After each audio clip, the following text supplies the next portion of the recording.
Assalamualaikum warahmatullahi wabarakatuh.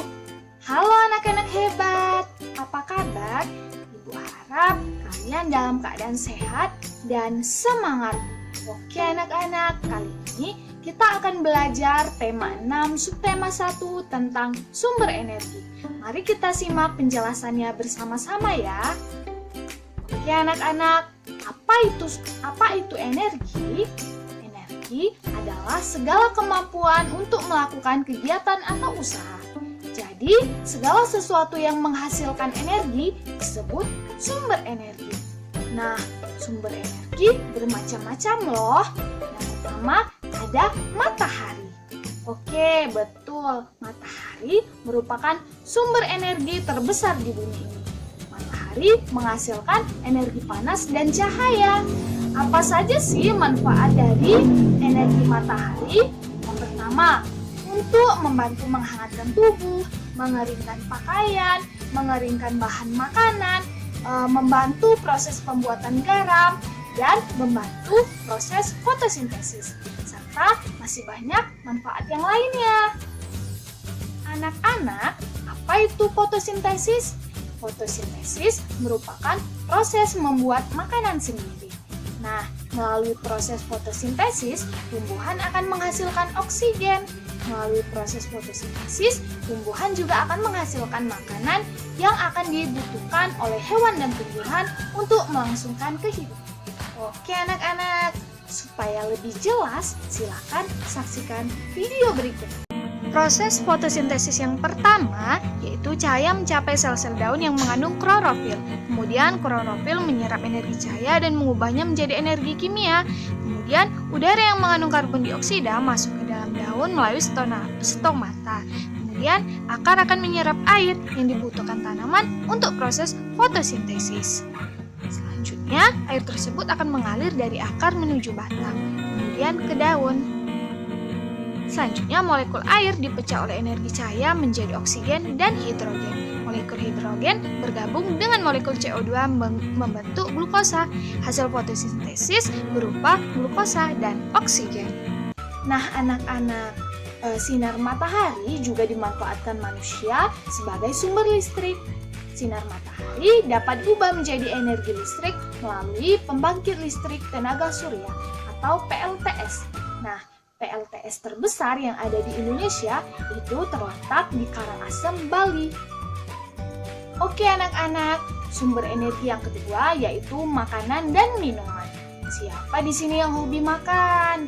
Tentunya di sini kita semua membutuhkan makanan. Anak-anak, melalui makanan dan minuman, kita dapat menjalankan aktivitas kita sehari-hari seperti berjalan, berlari, mengangkat benda-benda berat, dan lain sebagainya. Melalui makanan dan minuman yang kita konsumsi, hal tersebut akan membuat tubuh kita semakin kuat. Makanan dan minuman juga berperan dalam mengganti sel-sel tubuh kita yang rusak, kemudian membantu menggerakkan organ tubuh kita, dan lain sebagainya. Nah, makanan dan minuman yang kita konsumsi dapat membantu kita untuk melaksanakan aktivitas sehari-hari. Tanpa makanan dan minuman, tubuh kita akan lemah dan kita juga tidak dapat melangsungkan kehidupan kita. Oke anak-anak, supaya lebih jelas, silakan saksikan video berikut ini. Makanan sebagai sumber energi.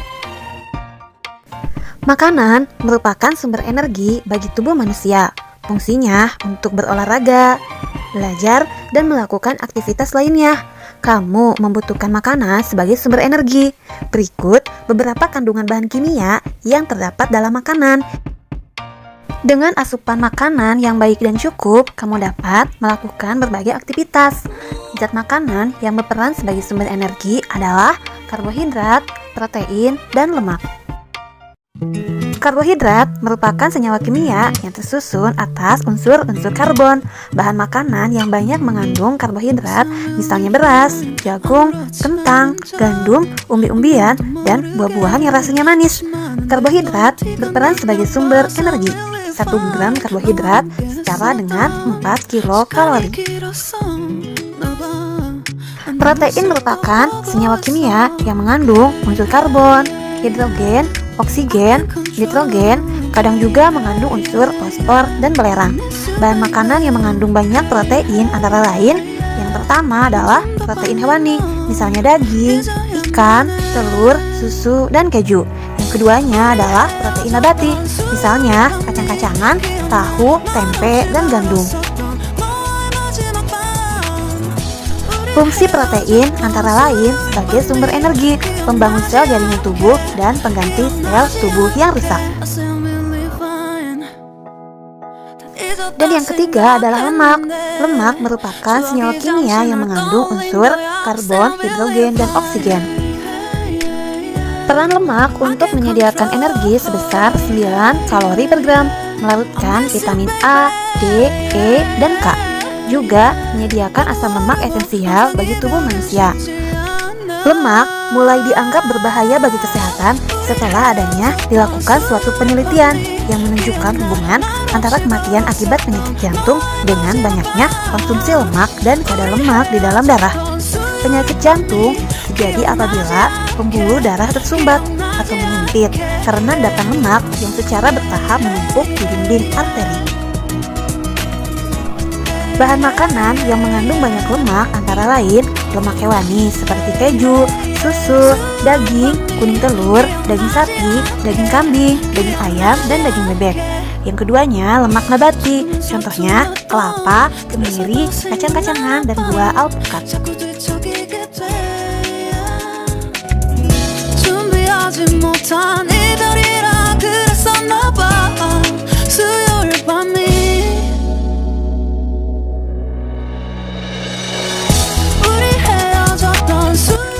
Fungsi lemak antara lain 1. Sumber energi. 1 gram lemak setara dengan 9 kilokalori. 2. Pelarut vitamin A, D, E, dan K. 3. Pelindung organ-organ tubuh yang penting. Dan yang keempat, pelindung tubuh dari suhu yang rendah.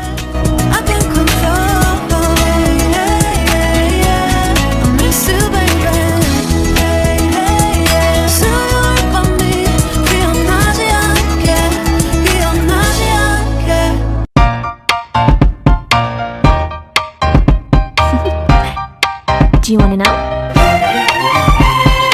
Well, I've been thinking about you, and I think I have to listen, because the sun is up, it's a beautiful day, my beginning will be as bright as the sun. Come. Oke anak-anak, sumber energi yang selanjutnya adalah air. Siapa di sini yang tidak membutuhkan air? Tentunya semua manusia dan makhluk hidup membutuhkan air. Misalnya untuk mandi, kemudian untuk mencuci piring, untuk mencuci pakaian, untuk minum, dan lain sebagainya. Nah, air juga dapat dimanfaatkan sebagai sumber energi listrik. Cara pemanfaatannya yaitu air ditampung dalam sebuah waduk atau bendungan, kemudian air dialirkan. Nah, aliran air tersebut memiliki kekuatan yang dinamakan energi kinetik. Energi kinetik akan membantu menggerakkan turbin atau kincir angin. Nah, turbin atau kincir angin tersebut akan membantu menggerakkan generator listrik. Oke anak-anak, supaya lebih jelas, silakan saksikan video berikut ini. Air.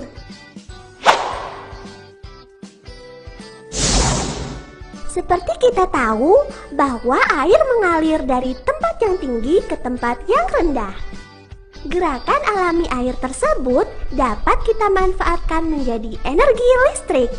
Air yang mengalir dilewatkan melalui turbin sehingga turbin akan berputar. Putaran turbin akan menghasilkan energi yang selanjutnya akan diubah oleh generator menjadi energi listrik.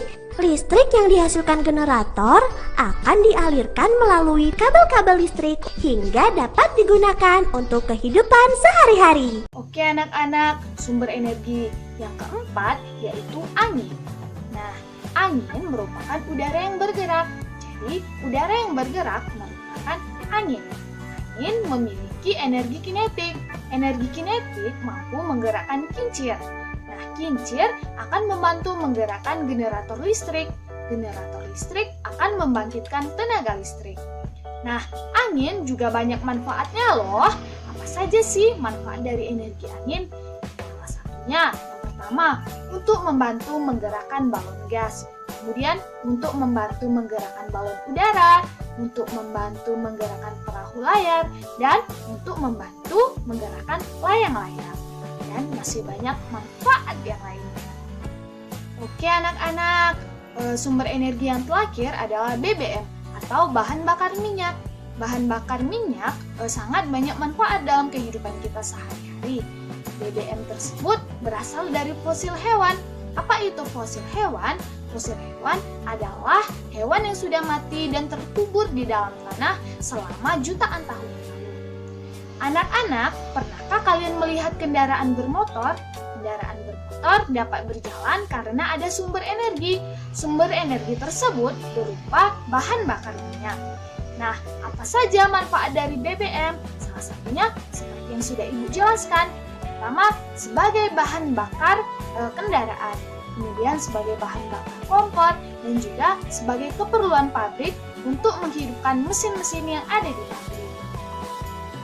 Oke anak-anak, itulah tadi materi yang bisa Ibu jelaskan. Semoga bisa dipahami ya.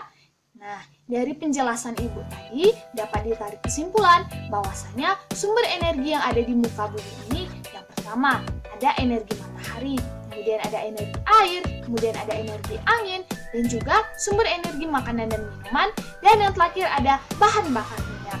Oke, itulah tadi materi yang bisa Ibu sampaikan. Tetap semangat dan tetap belajar walaupun kita ada di rumah. Tetap jaga kesehatan ya. Ibu akhiri. Wassalamualaikum warahmatullahi wabarakatuh.